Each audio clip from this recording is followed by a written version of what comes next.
your world number 2 to the virtual interview room here at the Wells Fargo Championship. Justin, you're back here for the first time after a couple of years, but a place that holds lots of fun memories for yourself. Just open up about what it's like to be back. Yeah, it's great to be back. I was very upset and disappointed I had to miss in 19 from my wrist injury, but I can't believe it's been 3 years since I've been here, and it's been almost 4 years since the PGA. So I have a lot of great memories. I'm glad that I somehow got to sneak in the champions locker room area from the PGA. So I'm excited about that. But I love Charlotte. I love the fans here. I love the golf course. It's just it's a fun atmosphere, and it's a very very good golf course. So it should be a good week. Great. Well, with that, we'll open up to the questions. A reminder to media on the line, use the chat function to type your name, and I'll call on you when it's your turn. Please unmute yourself, and you may go off on video for Justin. For our first question, we're going to go over to Dan Rappaport, Golf Digest. Dan? Yeah, hey Justin, just curious your thoughts on the report yesterday that the Premier Golf League, or whatever the name is progressing to making offers to some PGA Tour players. Have you been approached, and what's your sense on sort of the state of that venture? I didn't see that, so this is the first I've heard of it.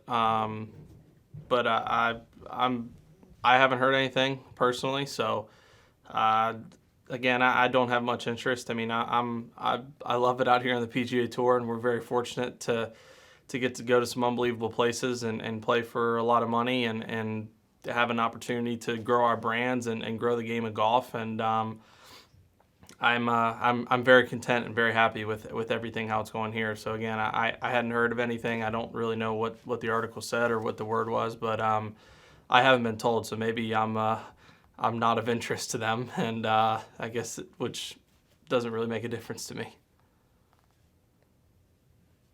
And then on a very separate note, I saw you put in some good work on the putting green yesterday. Obviously, a disappointing week for you putting at Valspar. What was the issue? Is it fixed? Yeah, it wasn't.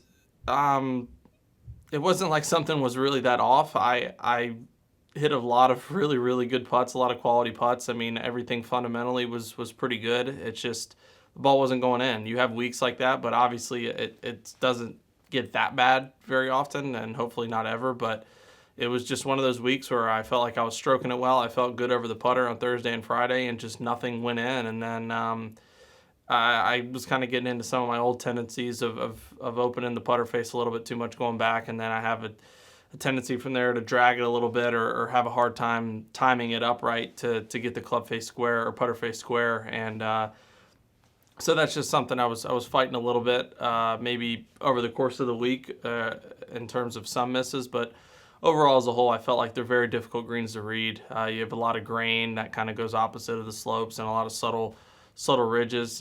Clearly Sam Burns didn't feel that way, and many others, but I felt like I was putting the ball actually pretty well, just nothing was going in. Got it. Thanks, man. Mm-hmm. Next question, we'll go to Steve DeFmaglio, USA Today. Steve?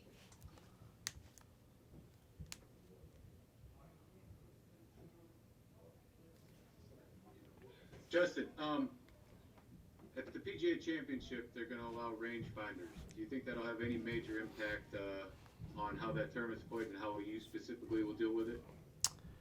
I won't. I don't think we'll use them. I think if you hit one on another hole or you have some kind of crazy weird angle, you have the opportunity to use it. That's one thing. But I mean, I think I made my stance on it pretty clear. I don't really like them. I think it takes away an advantage of having a good caddy that maybe goes out there and does the work beforehand, as opposed to someone, especially now between the yardage books, the greens books, and rangefinders, you technically don't even really need to see the place or play a practice round. You can go out there and you know exactly what the green does. You know exactly what certain things are in certain angles because you can just shoot it with a rangefinder, and I certainly don't think it's going to speed pace of play up at all unless you have a scenario where you do hit it, on another hole or some kind of crazy angle where it would take you a long time to get a yardage, because at the end of the day, it's not, it's not a Key Island isn't some kind of course where the greens are going to be really soft and you just see pin, hit pin. It's going to be, okay, I have 193 hole, we have 174 front. I need to probably land this kind of like 180 to 182. Got a little wind off this way, so you're still going to need to get all those information, but then it's just going to add another element that's going to add time, I think, to the rounds in terms of shooting it with a rangefinder. So, I don't have any interest. I enjoy that process because it's all the things that I need. But if an opportunity arises where I hit it offline, then yeah, we might use it. Have you been to Kiowa lately? Not since I was about 8, so it's been a minute, but I'm hoping to go a day or so early. Thanks, man. Yeah. Next, we'll go to Doug Ferguson. Doug?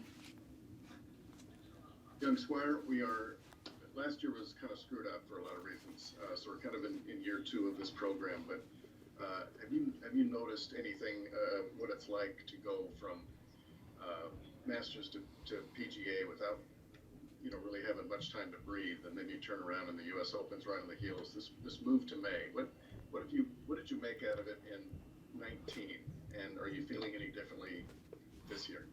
Although you might have been hurt in 19, weren't you? I was. Thanks for bringing that up, Doug. I really appreciate that. I personally was really rested. I felt great. My energy levels were high as I was sitting on my couch watching the PGA. But no, so I'm looking forward to experiencing it for the first time this year. All right, act like you're someone else. What do you think? I definitely see it. I mean, it's tough because from firsthand from a lot of either my friends or guys that say live in Dallas, it's a lot of guys that live in Florida. It's like you feel like you almost have to play those events because they're close to home and they're there and the golf courses, and it's kind of the same sort of thing with the guys say that live in that Dallas Fort Worth area, but this time it's around a major, so it's tough for them to where it's like they want to play all those events, but then they have a major in the middle. And then, they have a tournament like the Memorial or this on the other end. And it's like you just have to take off somewhere. And it's really, really difficult. But because I know that I played Fort Worth last year. I really liked it, the Colonial. And I'm going to be going 3 in a row with the PGA Colonial Memorial. And, starting the week with a major and then going a couple more isn't usually something I would do. But they're just golf courses that I like. And I don't want to take them off, and everyone goes through that. But I think it's really just about how you space it out and how everyone kind of feels like they go into majors. Like for me, taking next week off is something that I like to do going into a major. But there's guys that want to play, so it's like if they're going to play, then they either got to take this week off or Valspar off, and it's tough. So I feel like that didn't really answer your question at all. But I think just everybody goes. It was a bad question. Yeah, I was. You said it, not me. So it's. Secondly, have you had an offer from the Saudis to play in the Premier Golf League, and where do you see that going? Not that I haven't that I know of. I don't know if that's purposely from my management team not telling me, or I just haven't gotten one. But I don't know. I don't know where it's going to go because everybody feels differently and everybody's in different places in their career. But for me, I personally am about being number 1 in the world and winning as many majors as I can and winning as many tournaments as I can and doing historical things in the PGA Tour.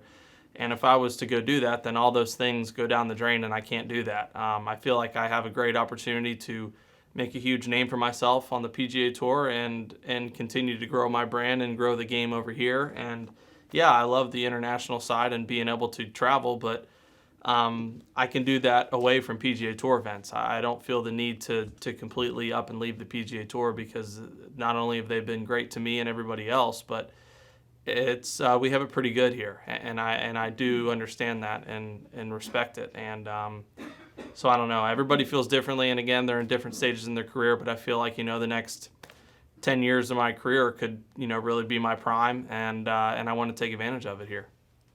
And lastly, and this is another question in the queue, do you expect or care if you have a clothing deal by the end of the year?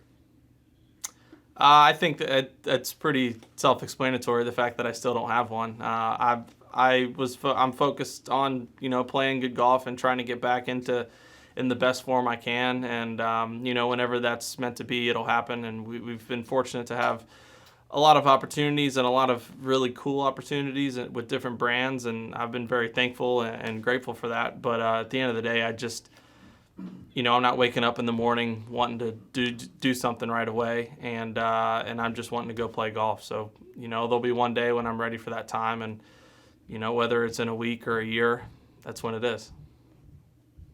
Great stuff. Thanks, Doug. You too. All right, well, that brings us to the end of our press conference. Justin, we thank you for your time and wish you best of luck. Thanks, Amanda. You too.